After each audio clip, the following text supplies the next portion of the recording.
Hello students, आप सभी लोग कैसे हो?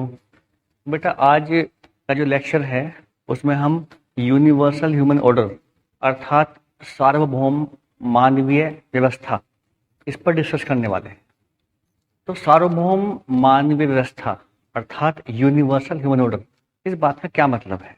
तो सार्वभौम मानवीय व्यवस्था का अर्थ है कि प्रत्येक मानव का सभी के साथ संबंध पूर्वक जीना हो पाए। इसी बात को सार्वभौम मानवीय व्यवस्था अर्थात यूनिवर्सल ह्यूमन ऑर्डर कहा है। कहने का अर्थ है कि प्रत्येक मानव का पूरे अस्तित्व के साथ या संपूर्ण प्रकृति के साथ, या कह सकते हैं कि इस प्रकृति में जितनी भी इकाइयां हैं, इस नेचर में जितनी भी यूनिट्स हैं, उन सभी यूनिट्स के साथ अगर प्रत्येक मानव का एक संबंध पूर्वक जीना हो पाए तो इसी कंडीशन को या इसी अवस्था को या इसी भाव को सार्वभौम मानवीय व्यवस्था कहा है। दूसरे शब्दों में कह सकते हैं कि जब मानव परिवार के लोगों के साथ, समाज के लोगों के साथ और इस प्रकृति के साथ जब मानव संबंध पूर्वक जी पाए, प्रत्येक मानव संबंध पूर्वक जी पाए, इसी जीने को या इस प्रकार का जो जीवन है ना, उसी को यूनिवर्सल ह्यूमन ऑर्डर कहा गया है। तो एक तो ये बात हुई। अब जो आगे इसमें समझने वाली बात है कि हम ये बात कैसे देख पाएंगे, समझ पाएंगे कि जो हमारा जीना है वो संबंध पूर्वक हो रहा है। तो उसके लिए दो शब्द हैं, उनको समझना पड़ेगा। एक शब्द तो है व्यवहार अर्थात बिहेवियर, और जो दूसरा शब्द है वो है कार्य अर्थात वर्क। तो बिहेवियर का मतलब होता है ह्यूमन ह्यूमन इंटरेक्शन, जब एक मानव का दूसरे मानव के साथ इंटरेक्शन जो हो रहा है ना, उसको कहा बिहेवियर। और जो वर्क है उसका मतलब होता है human and rest of nature interaction, human and rest of nature interaction, कि मानव और शेष प्रकृति का जो भी इंटरेक्शन हो रहा है उसको वर्क कहा। तो अगर ह्यूमन ह्यूमन इंटरेक्शन अर्थात बिहेवियर में म्यूचुअल हैप्पीनेस एंश्योर हो रही है और human and rest of nature interaction में म्यूचुअल प्रोस्पेरिटी एंश्योर हो रही है, तो अगर इस प्रकार से mutual happiness and mutual prosperity ensure हो रही है बिहेवियर एंड वर्क में, है ना, तो ये इंडिकेट करता है कि मानव का जो जीना है प्रकृति की हर एक इकाई के साथ, प्रकृति की हर एक यूनिट के साथ जो मानव का जीना हो रहा है वो संबंध पूर्वक हो रहा है। और जब इस प्रकार से मानव का जीना प्रकृति की हर एक इकाई के साथ संबंध पूर्वक हो पाता है तो इसी को यूनिवर्सल ह्यूमन ऑर्डर अर्थात सार्वभौम मानवीय व्यवस्था कहा गया है। तो हम कह सकते हैं कि universal human order is a feeling of being related to all. ये ऐसा भाव है कि जहां प्रत्येक मानव सभी के साथ संबंध पूर्वक जी रहा है, अर्थात मानव के मन में सभी के प्रति एक संबंध का भाव है। सभी का मतलब दूसरे मानव के प्रति भी, और मानव के अलावा जो शेष प्रकृति है ना, उसके साथ भी मानव जो है संबंध पूर्वक जी पाए और मानव के मन में सभी के प्रति संबंध का भाव हो। तो इसी को कहा है यूनिवर्सल ह्यूमन ऑर्डर। तो it is a feeling of being related to all. To all means to all the units in this nature, या कह सकते हैं कि इस नेचर में जो चारों ऑर्डर्स बताए हैं, है ना, आप लोगों ने पढ़ा होगा, मैटेरियल ऑर्डर, प्राणिक order, animal order, human order, और इन ऑर्डर्स में जो भी इकाइयां हैं, जो भी यूनिट्स हैं, तो उन सभी यूनिट्स के साथ मानव का जो जीना है वो संबंध पूर्वक हो पाए, है ना, इसी को यूनिवर्सल ह्यूमन ऑर्डर कहा है। ठीक है बेटा।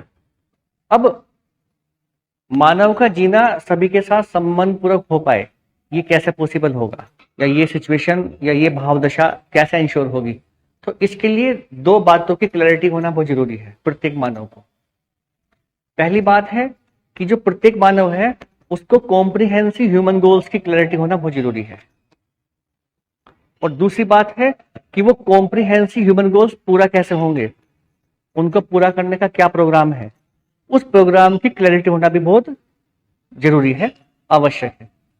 जब इन दो बातों की क्लैरिटी अर्थात comprehensive human goals and the program to fulfil comprehensive human goals, जब इन दो बातों की क्लैरिटी प्रत्येक मानव को होगी तभी प्रत्येक मानव हर किसी के साथ संबंध पूर्वक जी पाएगा। ठीक है, तो अभी इन दो चीजों को हम, दो जो बातें हैं इनको हम समझ लेते हैं। कॉम्प्रिहेंसिव ह्यूमन गोल्स को पहले समझते हैं। कॉम्प्रिहेंसिव ह्यूमन गोल को समझने से पहले कुछ बातें प्रपोजल के फॉर्म में आपके सामने रखने जा रहा हूं। जैसे प्रत्येक मानव की चाहना क्या है, हम सभी की चाहना क्या है, हम सभी की जो बेसिक एस्पिरेशन है वो क्या है। तो जब एस्पिरेशन को देखते हैं तो पता चलता है कि प्रत्येक मानव की चाहना तो निरंतर सुखपूर्वक और निरंतर समृद्धिपूर्वक जीने की है। अर्थात every human being wants to live with happiness and prosperity in continuity. अब सवाल उठता है कि ये जो हमारा निरंतर सुखपूर्वक जीने की चाहना जो है, क्या ये लिमिटेड लोगों के साथ है, कुछ सेट ऑफ पीपल हैं उनके साथ है, या सभी के साथ हम जी पाए? सवाल ये उठता है। तो फिर पता चलता है कि ये जो हमारी चाहना है ये तो सभी के साथ जीने की है, कि हम परिवार में भी, समाज में भी और प्रकृति में भी हम सभी के साथ सुख और समृद्धि के आधार पर हमारा जीना हो पाए। ठीक है, तो ऐसा हमारा जीना हो पाए, इसके लिए मेरे स्वयं में सही समझ का एंश्योर होना, मेरे स्वयं में सही भाव का एंश्योर होना आवश्यक है। और मेरे स्वयं में सही समझ सही भाव एंश्योर कब होंगे? जब मुझे ये पता होगा कि मेरा जीना कितने स्तर पर हो रहा है, कितने लेवल पर हो रहा है। तो जब मैं अपने जीने के स्तर को देखता हूँ, लेवल्स को देखता हूँ, जिन लेवल्स पर मेरा जीना हो रहा है या मेरी लाइफ का जो एक्सपेंशन जिन लेवल्स पर हो रहा है, तो पता चलता है कि मेरा जीना 4 लेवल पर हो रहा है। प्रत्येक मानव का जीना जो है वो 4 लेवल पर हो रहा है। अब वो लेवल्स कौन से हैं? Individual, family, society and nature. तो इन 4 लेवल पर प्रत्येक मानव का जीना हो ही रहा है। तो इन चारों लेवल पर हम सही के अर्थ में जी पाए, तो उसके लिए इन चारों लेवल पर जो हार्मनी का प्रोविजन है ना, जो व्यवस्था बनी हुई है, उसको समझना आवश्यक है। तो जब हार्मनी के प्रोविजन को समझने जाते हैं तो फिर हमें चारों लेवल से संबंधित कुछ गोल्स दिखाई पड़ते हैं, और वो गोल्स सभी के लिए कॉमन है। वो जो लक्ष्य है, जो गोल है, वो सबके लिए कॉमन है, इसलिए उनको हमने कॉमन ह्यूमन गोल या फिर कॉम्प्रिहेंसिव ह्यूमन गोल कहा। और वो गोल्स क्या है वो मैं आपसे डिस्कस कर ले रहा हूँ। तो उन गोल्स की स्पष्टता होना बहुत जरूरी है। अगर उन कॉमन गोल की, कॉम्प्रिहेंसिव ह्यूमन गोल की स्पष्टता नहीं होगी तो हमारा जीवन निरंतर सुख और निरंतर समृद्धि के आधार पर नहीं हो पाएगा। इसलिए संबंध पूर्वक हम जी पाए हर किसी के साथ, मानव के साथ भी और रेस्ट ऑफ नेचर के साथ भी, अर्थात शेष प्रकृति के साथ भी, उसके लिए इन कॉमन गोल्स की, कॉम्प्रिहेंसिव ह्यूमन गोल्स की क्लैरिटी होना बहुत जरूरी है। अब ये कॉम्प्रिहेंसिव ह्यूमन गोल्स क्या है मैं बता दे रहा हूं आपको। तो पहला गोल है right understanding and right feeling in every individual. प्रत्येक मानव के अंदर सही समझ और सही भाव इंश्योर हो, ये पहला गोल है। दूसरा गोल है feeling of prosperity in every family. प्रत्येक परिवार में समृद्धि का भाव हो, अर्थात परिवार के लोग समृद्धिपूर्वक जी पाए। तीसरा गोल है फियरलेसनेस इन सोसाइटी। समाज में अभय हो, समाज में ट्रस्ट के आधार पर संबंध पूर्वक हम जी पाए एक दूसरे के साथ। और फोर्थ गोल है हार्मनी और कोएग्जिस्टेंस इन नेचर। प्रकृति में संतुलन बना रहे। तो उस हार्मनी के प्रोविजन को समझकर वैसा ही हम प्रकृति के साथ कॉम्प्लीमेंट्री वे में जी पाए, सहयोगी बन के जी पाए। तो ये 4 गोल्स हैं जो हमें दिखाई पड़ते हैं। तो इन गोल्स की क्लैरिटी होना प्रत्येक मानव को आवश्यक है, जरूरी है। एक तो ये बात हुई। दूसरी बात है इसमें कि इन कॉम्प्रिहेंसिव ह्यूमन गोल्स को पूरा करने का क्या प्रोग्राम है, इस बात की क्लैरिटी होना भी बहुत जरूरी है। तो कॉम्प्रिहेंसिव ह्यूमन गोल्स को पूरा करने का जो प्रोग्राम है उसको हम 5 डायमेंशंस के रूप में देखते हैं कि इस कंटेंट में प्रपोजल की फॉर्म में 5 डायमेंशंस जो है वो बताई गई हैं। 5 डायमेंशंस का मतलब है 5 डोमेन्स बताए गए हैं, 5 एरियाज बताए गए हैं, जिन 5 डायमेंशंस में प्रत्येक मानव को सही समझ के आधार पर अपना जो है रोल प्ले करना है, अपना पार्टिसिपेशन एंश्योर करना है। तो जब मानव इन 5 डायमेंशन में, इन 5 डोमेन्स में अपना पार्टिसिपेशन एंश्योर करता है सही समझ और सही भाव के आधार पर, है ना, तब जो 4 कॉम्प्रिहेंसिव ह्यूमन गोल्स बताए हैं, है ना, उनका फुलफिलमेंट हो पाता है। अब ये 5 डायमेंशंस कौन सी हैं मैं आपको इसकी ब्रीफिंग कर देता हूं, उनके नाम बता देता हूं। ये 5 डायमेंशंस हैं।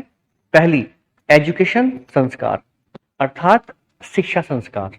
दूसरी डायमेंशन है हेल्थ एंड सेल्फ रेगुलेशन, अर्थात स्वास्थ्य और संयम। तीसरी डायमेंशन है प्रोडक्शन वर्क, अर्थात उत्पादन कार्य। फोर्थ डायमेंशन है जस्टिस प्रिजर्वेशन, अर्थात न्याय सुरक्षा। और जो बेटा पांचवी डायमेंशन है वो है एक्सचेंज स्टोरेज, अर्थात विनिमय कोष। ठीक है, तो ये 5 डायमेंशन है, ये 5 डोमेन है। और इन 5 डोमेन्स में हर मानव को अपनी समझ और स्किल्स के आधार पर अपना पार्टिसिपेशन जो है एंश्योर करना है।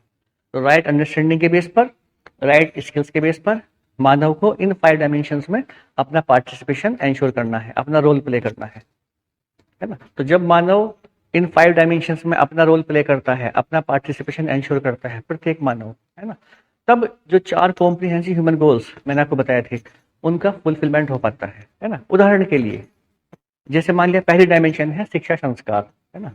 तो जब इस डायमेंशन में या इस डोमेन में हम सभी का इन्वॉल्वमेंट होगा या इस डोमेन में हम अपना पार्टिसिपेशन एंश्योर कर पाएंगे, तो ध्यान से समझें तो शिक्षा संस्कार का जो उद्देश्य होता है वो प्रत्येक मानव के अंदर सही समझ और सही भाव एंश्योर करने का होता है।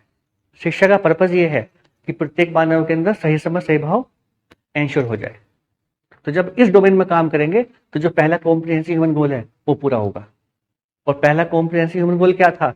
Right understanding and right feeling in every individual. बात समझ रहे हैं?